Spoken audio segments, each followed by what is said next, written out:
কাবার ইমামকে ডেকেও যদি আপনি মাপ চান, মাপ, এমনকি একবারের জায়গায় যদি 7 বার হজ করেন, ওই যে 1 ইঞ্চি পিলার সরিয়ে দিয়েছেন, এটা মাপ পাবেন না, এটা মাপ পাবেন না। সাহাবায়ে কেরাম নবীজি সাল্লাল্লাহু আলাইহি সাল্লামকে বলেন, ইয়া রাসূলুল্লাহ, কিয়ামতের মাঠে আপনিও কি এই যে নেক আমল করলেন, দান সাদাকা করলেন, এর বিনিময়ে বুঝি আপনি আল্লাহ তাআলার কাছে নাজাত পাবেন না? আল্লাহ রাব্বুল আলামিন বললেন না, কেননা তার আগে আরেকটা হাদিস রয়েছে। ওই হাদিসের বিনিময় হলো নবীজি সাল্লাল্লাহু আলাইহি সাল্লাম আল্লাহ তাআলার এক বান্দাকে ডাকবেন, কবর থেকে তাকে উত্তোলন করা হবে, তাকে বলা হবে, তুমি জীবদ্দশায় কোনো গুনাহ করনি। কবর থেকে এমন একজন ব্যক্তিকে উঠাবেন যে জীবদ্দশায় কোনো গুনাহ করেনি, কোনো পাপই তার জীবদ্দশায় নাই। আল্লাহ রাব্বুল আলামিন তাকে বলবেন, তুমি কি চাও? তুমি জীবদ্দশায় কোনো পাপ করনি, নেক আমল করেছো, তোমার নেক আমল ব্যতীত আমার কাছে আর কিছুই নাই। তুমি কি এখন নেক আমলের বিনিময়ে আমার কাছে নাজাত চাও, না আমার করুণার মাধ্যমে তুমি নাজাত চাও? ওই বান্দা বলবে, তাফসীরে মাজহারিতে হাদিসটি এসেছে, তাফসীরে মাজহারিতে উল্লেখ করা হয়েছে এই সূরাতুল আনফালের 29 নম্বর আয়াতের ব্যাখ্যায় আল্লাহ রাব্বুল আলামিনের ওই বান্দা তখন বলবে, আল্লাহ আপনি তো ওয়াকিফাল, আমি জীবদ্দশায় কোনো অপরাধ করিনি, অতএব আমার নেক আমলের বিনিময়ে আপনি আমার নাজাতের ফয়সালা এবং আমার জন্য আমার স্থানান্তরের ফয়সালা করে দিন, স্থানান্তরের ফয়সালা করে দিন। এবার আল্লাহ রাব্বুল আলামিন তাকে যেই নিয়ামত দিয়েছেন ওই নিয়ামতগুলোকে বলবেন, যাও তোমাদের প্রত্যেকের যা যা পাওনা আছে তার কাছ থেকে বিনিময়গুলো আদায় করে নাও। বুঝছেন কথা? আপনাকে যে নিয়ামত দিয়েছেন, এই চক্ষু দিয়ে যে দেখেন, এই যে নিয়ামত, পা দিয়েছেন, হেঁটে যে আসছেন, মুখ দিয়েছেন, কথা বলতে পারেন, আপনার ভাব প্রকাশ করতে পারেন, কান দিয়েছেন, শোনেন, আপনি খাবার দিয়েছেন, খান, জীবন ধারণ করেন, এই যে নিয়ামতগুলো, তার ছোট্ট একটা নিয়ামত।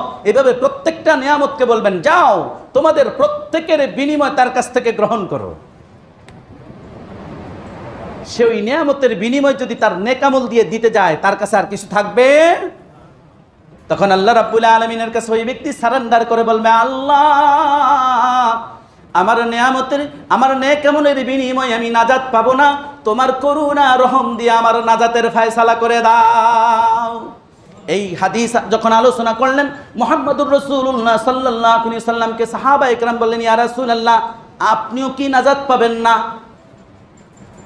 মুহাম্মদ রাসূল সাল্লাল্লাহু আলাইহি সাল্লাম বললেন, না, আমি আমার নেক আমলের বিনিময়ে আল্লাহ সুবহানাহু ওয়া তাআলার কাছে আমি নাজাত পাওয়ার আশা করি না। হ্যাঁ, আমার রবের একান্ত করুণা, একান্ত রহমতের বিনিময়ে আমি আমার রবের কাছে আমি নাজাত কামনা করি। তাহলে আপনি নাজাত পাবেন কিসের বিনিময়? আল্লাহর করুণার রহমত ছাড়া আপনি নাজাত পাবেন না, এটাই শিওর, এটাই শিওর। সম্মানিত হাজিরিন, আল্লাহ রাব্বুল আলামিন এই জন্য বলেন সর্বদাই আল্লাহকে ভয় করতে হবে। কথা বলবেন, ভয় করবেন কাকে? কাজ করবেন, ভয় করবেন কাকে? ভয় আছে? আসেনি ভয়? ভয় থাকলে সফল, ভয় নাই তো মরে গেছেন দুনিয়াতে থাকতেই। ইয়া আইয়ুহাল্লাযীনা আমানু, হে ঈমানদারগণ, আনতাত্তাকুল্লাহ, তোমাদের মধ্যে যারা আল্লাহকে ভয় করে, ইয়াজআল লাকুম ফুরকানা, সে তোমাদেরকে, আল্লাহ রাব্বুল আলামিন তোমাদের মধ্যে সত্য মিথ্যার এবং কোনটা খারাপ কোনটা ভালো এই সমস্ত কিছুর পার্থক্য করার, মান নির্ণয় করার শক্তি তোমাদেরকে আল্লাহ তাআলা দান করবেন যদি আল্লাহকে ভয় করেন। বুঝেন কথা? শর্ত একটা, ভয় করতে হবে কাকে? চুরি করতে গেছেন ভয় করবেন কাকে? জেনা করতে গেছেন ভয় করবেন কাকে? মাফে ওজনে কম দিতে গেছেন ভয় করবেন কাকে? মানুষের সাথে সিটারি বাটপারি করবেন ভয় করবেন কাকে? গুনাহের কাজের দিকে ধাবিত হবেন ভয় করবেন কাকে? আরেকজনের জমি, আরেকজনের পিলার বাড়িয়ে দিয়ে নিজের মধ্যে 1 ইঞ্চি বাড়িয়ে নেওয়া ভয় করবেন কাকে? থাকবে? যদি থাকে তো সফল, যদি না থাকে তো নিজের জীবন জিন্দেগি সারা জীবনের জন্য বরবাদ। এবার হুজুর একজন কেন, হুজুর খতিব কেন, কাবার ইমামকে এনেও যদি আপনি মাপ চান, মাপ পাবেন না। কাবার ইমামকে ডেকেও যদি আপনি মাপ চান, মাপ, এমনকি একবারের জায়গায় যদি 7 বার হজ করেন, ওই যে 1 ইঞ্চি পিলার সরিয়ে দিয়েছেন, এটা মাপ পাবেন না, এটা মাপ পাবেন না। এরপর আল্লাহ রাব্বুল আলামিন বলেন, ওয়া ইউকাফিরু আনকুম সাইয়্যাতিকুম, যদি তোমরা সত্য মিথ্যা পার্থক্য করার ক্ষমতা আল্লাহ তাআলা তোমাদেরকে, এই মান নির্ণয় করার ক্ষমতা আল্লাহ তোমাদেরকে দান করবেন।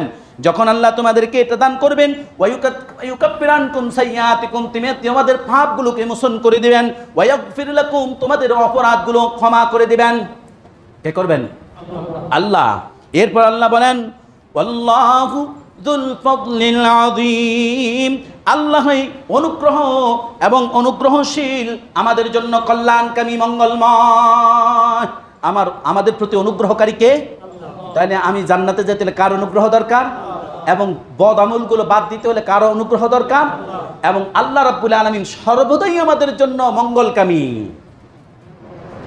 কখনো কোনো বান্দার অমঙ্গল আল্লাহ তাআলা কামনা, এই সব কিছু, এর সব কিছু এতক্ষণ যে আলোচনা করলাম, আবু যরের বাড়িতে সালাম দেওয়া, অনুমতি নেওয়া, এবং জান্নাতে 3টা স্টেটমেন্ট, আল্লাহ রাব্বুল আলামিন কিয়ামতের মাঠে 3টা স্টেটমেন্ট দিবেন আদম সন্তানকে। এবার আসেন আল্লাহ রাব্বুল আলামিন আপনাদেরকে কি বলেন?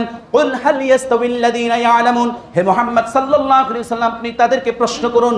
আল্লাহ রাব্বুল আলামিন প্রশ্ন করেছেন, হাল কি? কুল, হে নবী আপনি জানিয়ে দিন, হাল ইয়াস্তাবিল্লাযীনা ইয়ালামুন, হাল ইয়াস্তাবি, ওই ব্যক্তি কি সমান? ওই ব্যক্তি কি সমান? কোন ব্যক্তি? আল্লাহ বলেন, আল্লাযীনা ইয়ালামুন, যে জানে, ওয়াল্লাযীনা লা ইয়ালামুন, যে জানে না। তাহলে যে জানে আর যে জানে না, এরা সমান? সমান নয়। হ্যাঁ, যে নেক আমল করেছে, যে নেক আমল করেনি, সে কি সমান? যে আল্লাহকে ভয় করেছে, যে আল্লাহকে ভয় করেনি, সে কি সমান? মানদণ্ডে সমান? আল্লাহ বলছেন সমান নয়। অতএব যখন সমান নয়, আল্লাহ রাব্বুল আলামিন বলেন, ইন্নামা ইয়াতাযাক্কারু উলুল আলবাব। এই আলবাব হলো জ্ঞানী সম্প্রদায় বোঝানো হয়েছে।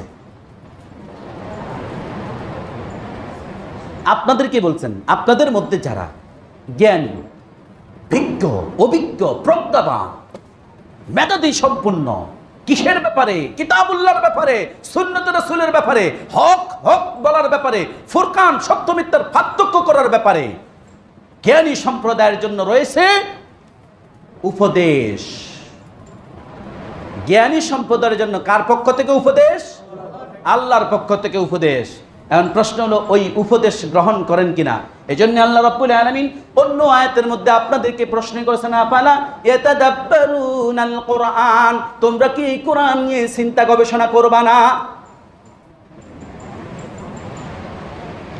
লোকেরা কি এই কোরআন নিয়ে চিন্তা গবেষণা করে না? নাকি তাদের অন্তর তালাবদ্ধ আসেনি কোরআনে? হুজুর, হ্যাঁ, লোকেরা কি এই কোরআন নিয়ে চিন্তা গবেষণা করে না? আপনাকে প্রশ্ন করেছেন।